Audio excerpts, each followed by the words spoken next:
Selena, en sur klaverlærer skal hedde Milena, for det har vi nemlig prøvet. Pop og rap og rock kan du høre på B3. Stille musik kan du høre hver dag. Mozart og Beethoven er på B2, og det er virkelig noget, der giver ro.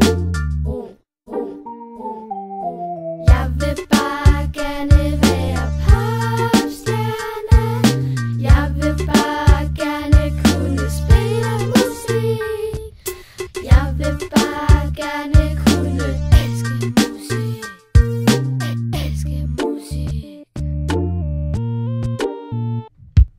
Jeg hørte engang Anker Stjerne, og dengang var han rigtig moderne. Har I nogensinde hørt Kaka? Han er ikke helt så berømt som Lady Gaga. Der er mange piger, der er belieber, og nu går vi ned i noget, der er deeper.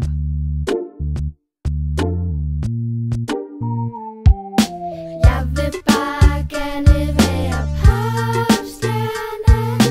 Jeg vil bare gerne kunne spille musik. Jeg vil bare gerne kunne elske musik. Elske musik. Elske musik. Det her var vores rappermusik. Håber I kunne lide det, fordi det var unikt. Håber I kunne lide det, fordi det var unikt. Håber I kunne lide det, fordi det var unikt. Jeg vil bare gerne være popstjerne. Jeg vil bare gerne kunne spille musik. Jeg vil bare gerne kunne elske musik. Han vil bare gerne